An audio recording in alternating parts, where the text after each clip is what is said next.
Let's talk about how to source a property that's going to keep earning you money and also help you become recession proof.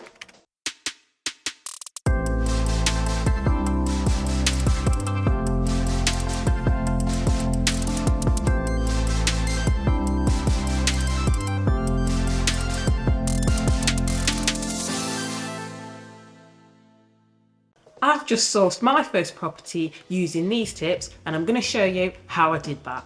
So my first point is understanding your finances. Now, I'm a big believer in doing your own research and looking into things thoroughly before you do anything.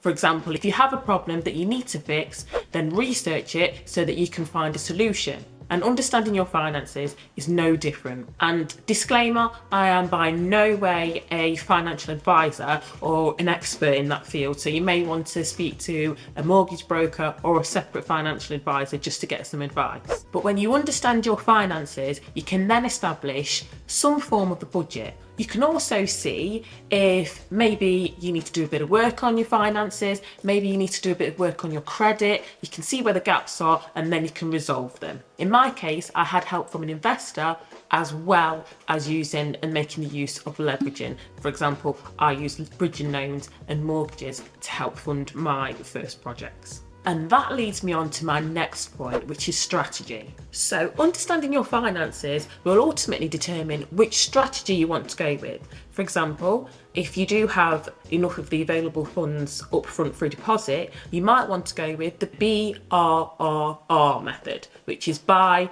refurbish, refinance and rent. So if you do have available funds from maybe a remortgage, maybe savings, or even an investor to put down as a 25% deposit, you could go with this strategy, which is what I'm doing now, where you buy property. Hopefully, ultimately, you can add value to that, fix the property up, then remortgage at a higher rate, and then you'll be able to rent the property out. And then once you pull the money out from the remortgage, you can then go again and go again and again and again and again and again. Again and again and again.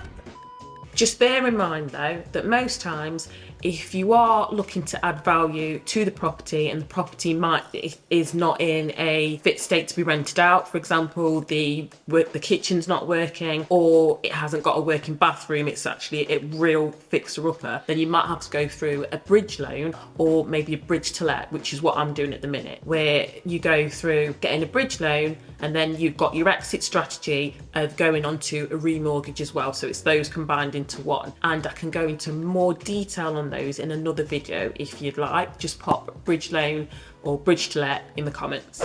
So ultimately you provide a 25% deposit, and then once the work's complete, you then take out a remortgage. But obviously if it's a lettable state, then you can just go straight on to just having a straightforward remortgage. You could do a lease option agreement where you find maybe a landlord or a vendor that's wanting to sell and agree to rent the property for a negotiated price, then fix up the property and rent that out for a higher amount. But what makes this different is you also write into the contract at the point of negotiation, you also agree a date later on in the future where you agree to purchase that property for a certain set price. Then once you've got control of the property, you can then rent that out for a higher amount on a room by room basis. So you can do that as a HMO, a house or home of multiple occupation, or you could do serviced accommodation with that. The main thing is that you've locked in that purchase price.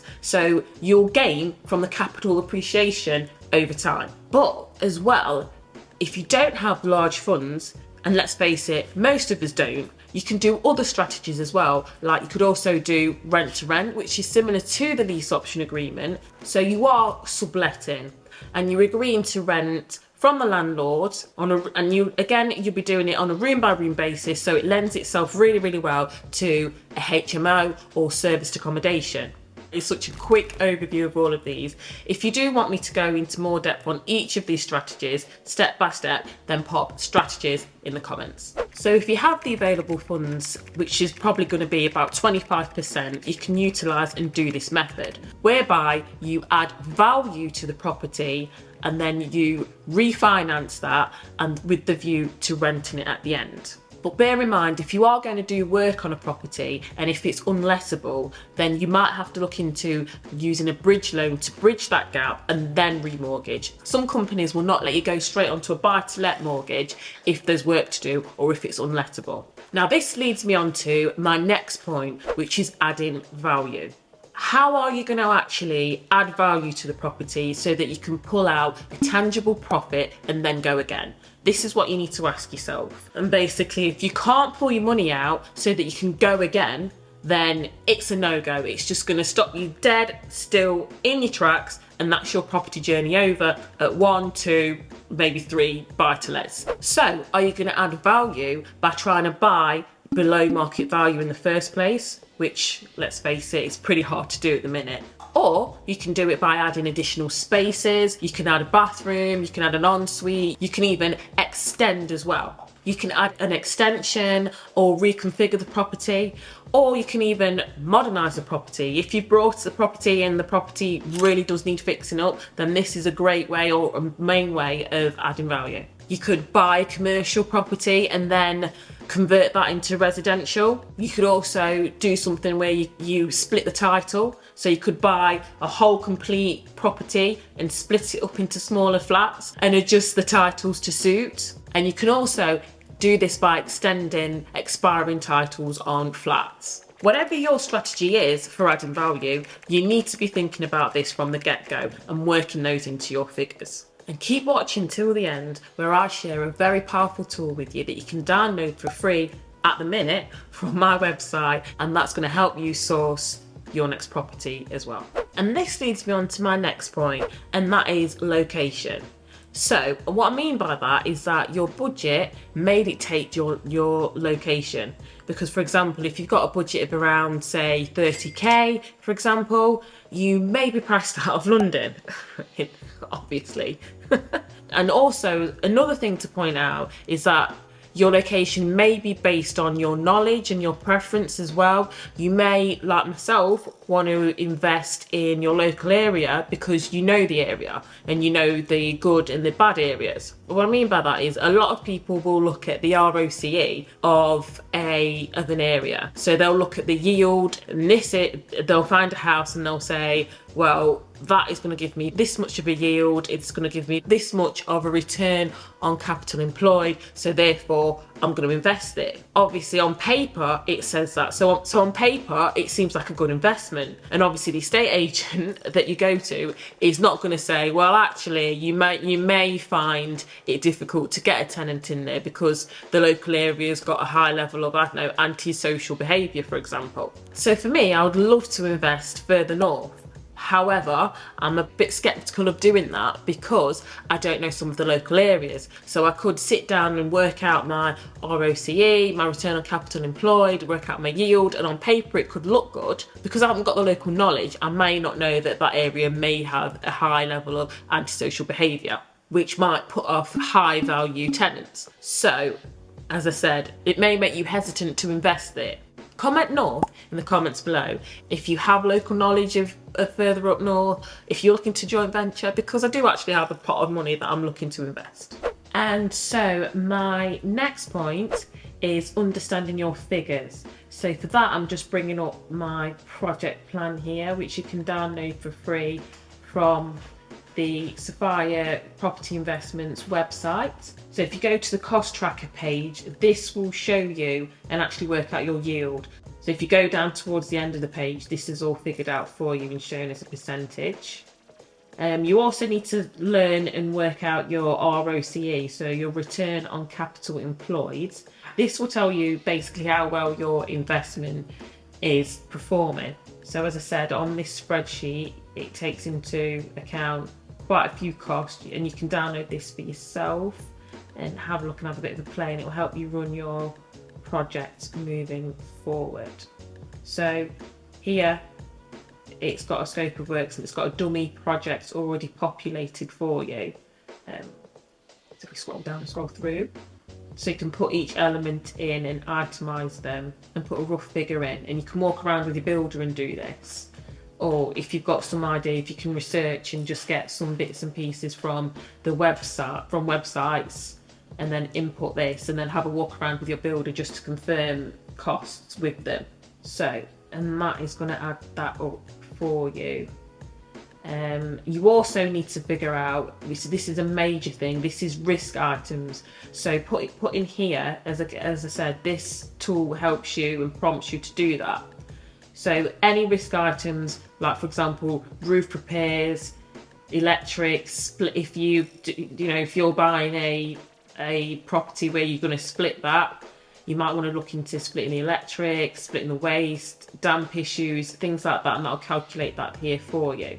And it also automatically calculates a contingency cost for you in here as well, and spits out a final estimate cost, which all links back to your cost tracker on here.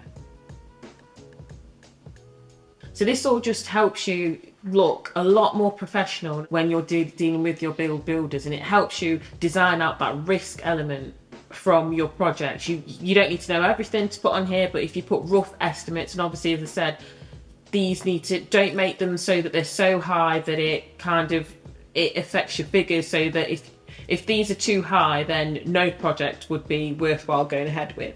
So as I say, I'll go over this spreadsheet in more detail in another video, but that just helps you show quickly. This just helps you work out your yield, your ROCE, your specification costs, your risk register costs, and also adds in a small contingency. So that gives you 10% contingency to help you manage your projects basically. So it's a really powerful tool for that. And there's some other sneak peek at other tabs here for you, which, as I said, in later videos I'll go on to how this works. But at the minute, this is for free on our website. So this is here to give you guys value, to help you with your projects. At the minute we're offering this for free, however we may rethink that later. So it's a limited time offer to help you guys with your projects. I hope that tool helps you. We have had to put a lot of copyright on there, unfortunately. We're offering it free for personal use at this moment in time. And my next tip is to ping the like button. No, seriously. And my last point is to build a good team. And I'll do a further video on this later on. You need to look into things like finding a good mortgage broker, getting a good financial advisor, finding a good solicitor. If you're looking to use a mortgage or a bridge loan, the chances are is that the lender will have a panel of solicitors that you may have to choose from. Getting a good architect as well is one. We do actually offer architectural services, so if you are in the East Midlands, if you drop by our website, contact details are in the description box, but if you drop by our website, we can help you out with that. You'll need to find a good builder and a good property management company if you're working with a local estate agent, if you're remote investing. These are a few quick tips that I would suggest. Obviously, I'm a big advocate in doing your own research, so have a look into things and research things a bit further. Now, at this point in the video, you may be wondering, well, Sprinter, what do I do when I actually get a project to manage? Well, we'll be covering those things and more in my next video. And I'll show you the step-by-step tips on how I do my renovation projects. Thank you for watching. I'll see you in my next one.